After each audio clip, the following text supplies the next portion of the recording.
राधे राधे, जय श्री कृष्णा। आप सभी का स्वागत है आपके अपने चैनल कविता कौशिक रियल वॉइस में।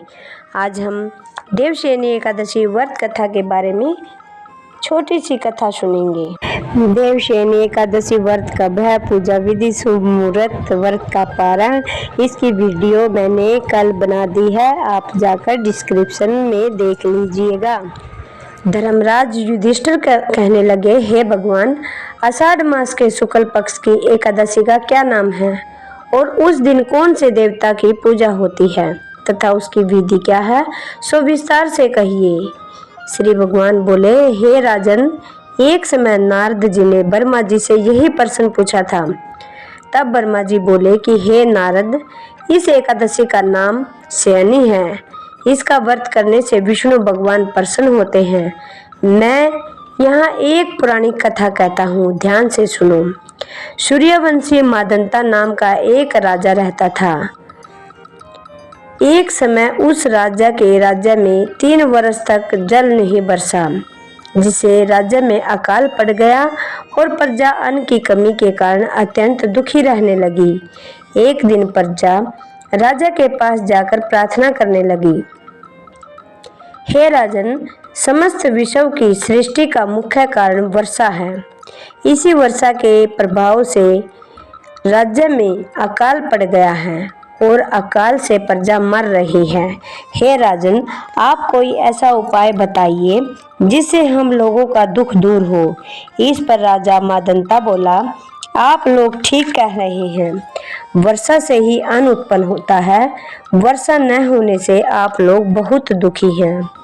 राजा के पापों के कारण ही प्रजा को दुख भोगना पड़ता है। मैं बहुत सोच विचार कर रहा हूँ, फिर भी मुझे अपना कोई दोष नहीं दिखाई देता। मैं आप लोगों के दुख को दूर करने के लिए बहुत यत्न कर रहा हूँ। ऐसा कहकर राजा मादंता भगवान की पूजा कर कुछ समय मुख्य अतिथियों आदमियों को साथ में ले जाकर वन में चल दिया। वहाँ ऋषियों के आश्रम में घूमते घूमते अंत में ब्रह्म ऋषि के पुत्र अंगिरा ऋषि के पास पहुँचा। वह मुनि अभी नित्य क्रम से निवृत्त हुए थे। राजा ने उसके सम्मुख प्रणाम किया और मुनि ने उसको आशीर्वाद दिया और बोले, हे राजन, आप कुशल पूर्वक तो हैं तथा आपकी प्रजा भी कुशल पूर्वक होगी। आप इस स्थान पर कैसे हैं, सो कहिए। राजा बोला, हे ऋषि, मेरे राज्य में 3 साल से वर्षा नहीं हो रही, इससे अकाल पड़ गया और प्रजा महान दुख भोग रही है। प्रजा के कष्ट को दूर करने के लिए कोई उपाय बताइए। इस पर ऋषि बोले, राजन, यह सतयुग सब युगों में श्रेष्ठ है। इसमें धर्म के चारों चरण शामिल हैं, अर्थात इस युग में धर्म की सबसे अधिक उन्नति है। इस युग में ब्राह्मणों का तपस्या करना तथा वेद पढ़ना ही मुख्य अधिकार है। परंतु आपके राज्य में एक शूद्र इस युग में भी तपस्या कर रहा है। इस दोष के कारण आपके राज्य में वर्षा नहीं हो रही। यदि आप प्रजा का भला चाहते हैं तो शूद्र को मार दीजिए। इस पर राजा बोला, हे मुनीश्वर, मैं उस निपराध तपस्या करने वाले शूद्र को नहीं मार सकता।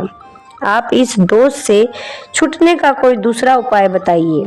तब ऋषि बोले, हे राजन, यदि तुम ऐसा ही चाहते हैं तो आषाढ़ मास के शुक्ल पक्ष की शयनी नाम की एक एकादशी का व्रत करिए। इस व्रत के प्रभाव से दूसरे राज्य में वर्षा होगी।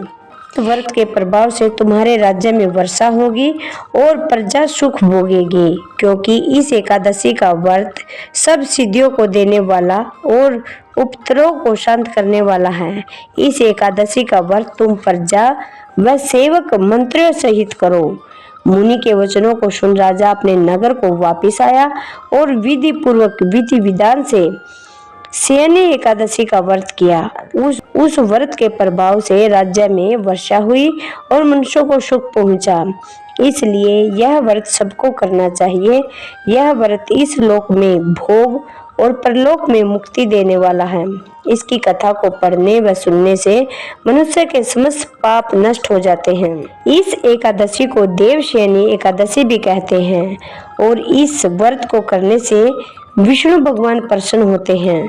अतः मोक्ष की प्राप्ति के लिए भी मनुष्यों को यह व्रत करना चाहिए। चतुर्मास व्रत भी इस एकादशी के व्रत से ही शुरू किए जाते हैं। बोलो जय श्री विष्णु भगवान की जय। आज की वीडियो में बस इतना ही। कल फिर लेकर आएंगे कैसी है वीडियो।